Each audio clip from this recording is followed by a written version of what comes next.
नाशिकचा ढोल्या गणपती शहराच्या हृदयातलं ग्रामदैवत। पूर्वीच्या काळी प्रत्येक गावाची रचना अशी असे की गावाबाहेर ग्रामदैवतांची मंदिरे असत, कारण त्या दैवतांना गावावर येणाऱ्या संकटापासून आपत्तीपासून संरक्षण द्यायचं असं मानलं जात असे। अशाच परंपरेनुसार नाशिक शहराच्या बाहेर सध्याचं अशोकस्तंभ परिसरात ढोल्या गणपतीचे मंदिर बांधण्यात आले। तेव्हा हा भाग गावाच्या शेवटची हद्द होती। आज मात्र शहराचा झपाट्याने वाढत्या विस्तारामुळे हेच मंदिर आता शहराच्या मध्यवर्ती भागात आले आहे। त्यामुळे गजबजलेल्या नाशिकमध्येही भक्तांना इथे शांतता आणि श्रद्धेचं वातावरण अनुभवायला मिळतं।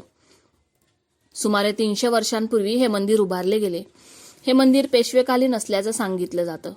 गायकवाड कुटुंबीय पिढीजात या मंदिराची पूजा आणि देखरेख करतात। मंदिराचा गाभारा 18व्या शतकात बांधला गेला असून पुढे काळानुरूप जीर्णोद्धार करण्यात आला। ढोल्या गणपतीची मूर्ती गोदावरी नदीकाठी टेकडीवर उत्खननात सापडल्याचं मानलं जातं। ही मूर्ती स्वयंभू असून तिचा प्रचंड आकार भक्तांना भुरळ घालतो।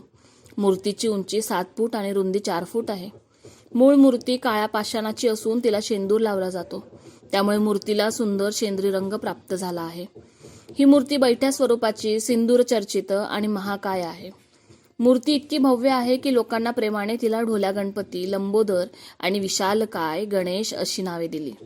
मंदिराच्या घुमटाचा आकार मोदकासारखा आहे, जे गणपतीशी असलेल्या नात्याला अधोरेखित करते।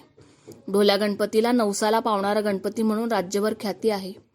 गणेशोत्सवाच्या काळात तर मंदिर परिसरात उत्सवमय वातावरण असतं। भाविकांच्या गर्दीने मंदिर गजबजून जातं। ग्रामदैवत म्हणून ढोल्या गणपतीवर नाशिककरांची असीम श्रद्धा आहे। मंदिरात दरवर्षी होणाऱ्या पूजा, उत्सव आणि भक्तांच्या नित्य येणाऱ्या जाणाऱ्यामुळे हे ठिकाण केवळ धार्मिकच नव्हे तर श्रद्धेचा आणि परंपरेचं केंद्रबिंदू आहे। आपल्याला ढोल्या गणपती शिकवतो की आयुष्यातील जबाबदाऱ्या कितीही मोठ्या असल्या तरी त्या हसतमुखाने स्वीकारल्या तर प्रत्येक ओझं हलकं होतं।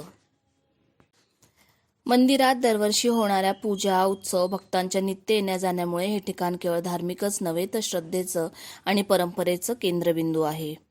ढोल्या गणपती आपल्याला शिकवतो की आयुष्यातील जबाबदाऱ्या किती मोठ्या असल्या तरी त्या हसतमुखाने स्वीकारल्या तर प्रत्येक ओझं हलकं होतं।